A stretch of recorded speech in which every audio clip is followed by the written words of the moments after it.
Welcome to History with Humour, the channel where we punch up history, throw sarcastic jabs, and occasionally sweep in with a dirty joke that would make Bruce Lee himself raise an eyebrow. You know, the kind of joke that would make you spit out your drink if your drink was made of pure, unadulterated, awesome sauce, which, let's be honest, it probably isn't. Unless you're watching this from the future, in which case, can you send me some of that awesome sauce? Today we're talking about Bruce Lee, the martial arts master, Hollywood game changer, and philosophical badass who taught us to be water. Seriously, the man was like the Dos Equis guy. Only instead of drinking beer and growing a glorious beard, he was kicking ass and taking names, and looking damn good doing it. But we're also diving into the biggest mystery surrounding him, his sudden death. And trust me, the theories are wilder than Bruce's kicks in Enter the Dragon. We're talking crazier than a pigeon wearing a monocle and riding a unicycle through a retirement home crazy. So grab your nunchaku, stretch those hamstrings and get ready for a ride. And maybe a few inappropriate laughs along the way. Don't worry, Bruce wouldn't want it any other way. Let's jump in. Clearly, I'm no Bruce Lee. But hey, we can all dream, right? So whether you're a martial arts enthusiast, a history buff, or just here for the laughs, stick around, we've got a lot to unpack. And it's going to be one heck of a journey, from his groundbreaking movies to his philosophical teachings. And yes, those legendary abs, Bruce Lee's story is one for the ages.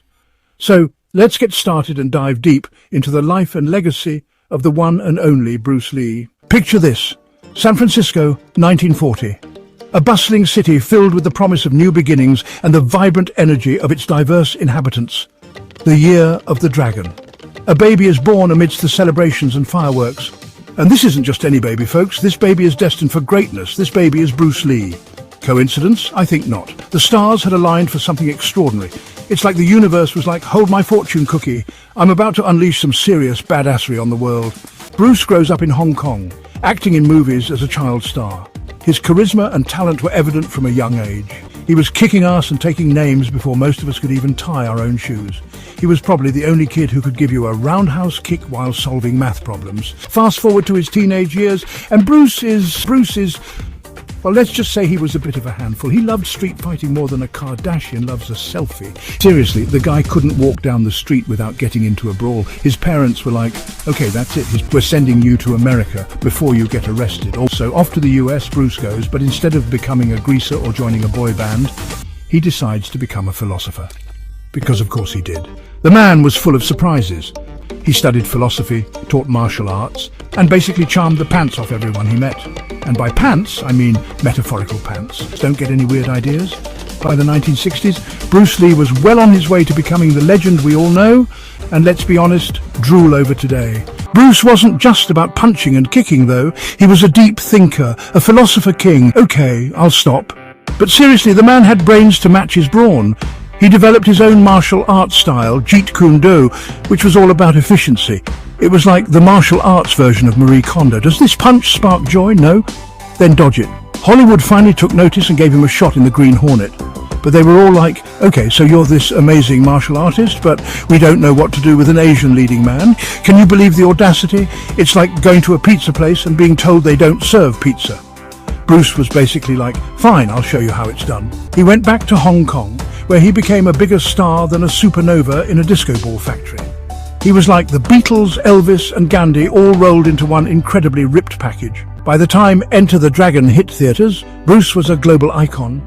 He had the charisma of a movie star, the wisdom of a philosopher, and the abs of a Greek god. Seriously, it's unfair how hot this man was. People went to his movies for the action, but they stayed for the flexing. The day the world stood still and cried. July 20th, 1973. Mark your calendars, folks, because this is a date that will live in infamy. It's like the day the music died, only instead of Buddy Holly, we lost Bruce Lee. At the age of 32. I know, right? Way too young. It's like finding out your favorite ice cream flavor has been discontinued, except a million times worse. The official cause of death?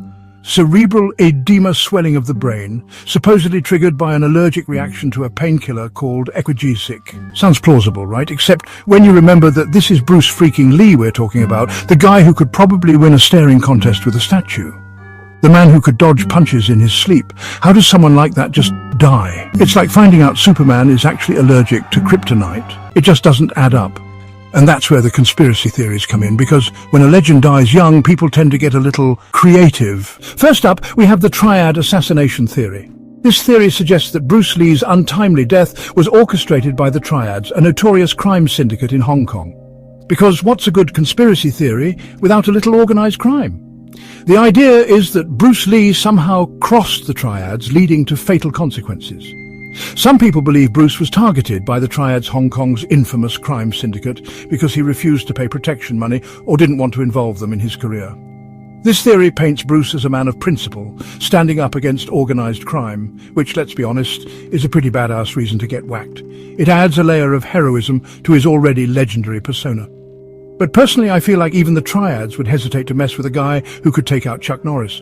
Bruce Lee's prowess in martial arts was unparalleled, making this theory a bit hard to swallow. Next, we've got the martial arts rivalry theory.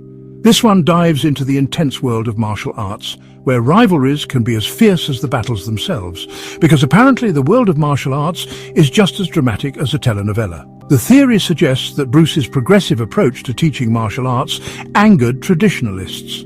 Bruce pissed off a lot of traditionalists by teaching martial arts to non-Chinese students. This was seen as a betrayal by some old-school martial arts masters. According to this theory, some old-school masters decided to take him out. They believed Bruce was diluting the purity of their ancient practices. It's like Kill Bill, but with less Uma Thurman and more kung fu grudges.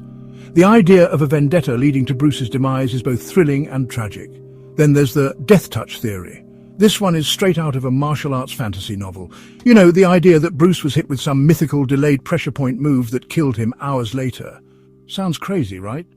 But it's a theory that has fascinated many. But hey, this is the same world where people think Elvis is alive and flipping burgers in Montana. So anything is possible in the realm of conspiracy theories. So who are we to judge? The death touch theory, while outlandish, adds a mystical element to Bruce's story.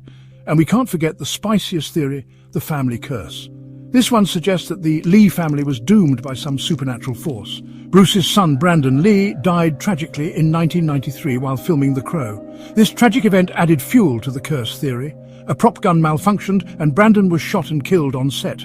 The eerie similarity between father and son's untimely deaths is hard to ignore. Some folks think the Lee family was cursed by angry spirits or bad karma. This theory taps into the supernatural, adding a layer of mystique to their legacy. It's like a martial arts soap opera, dramatic, tragic, and probably not real, but it makes for a compelling story. Finally, we've got the overtraining theory. This one is grounded in reality and focuses on Bruce's intense physical regimen. Bruce had 1% body fat, which, let's be real, is less than most of us have in cookie crumbs on our keyboards. His dedication to fitness was extreme. His extreme training, combined with dehydration and stress, might have pushed his body past its limit. This theory suggests that his relentless pursuit of perfection led to his downfall. It's like when your phone overheats because you've been on TikTok for 6 hours, only, way worse. Bruce's body, like an overworked machine, simply couldn't keep up. Regardless of which theory you believe, one thing's for sure: Bruce Lee's death only added to his legend. His mysterious demise has kept his legacy alive and thriving. You can't kill a legacy that kicks harder than reality itself. Bruce Lee remains an indomitable force in the world of martial arts and beyond. Water be water, my friends, and don't forget the side effects. So, what do we take away from Bruce Lee's life and death?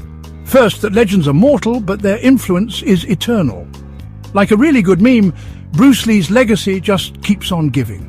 Second, that the only curse Bruce Lee had was being too awesome for this world. Seriously, the man was like a walking, talking, ass-kicking unicorn.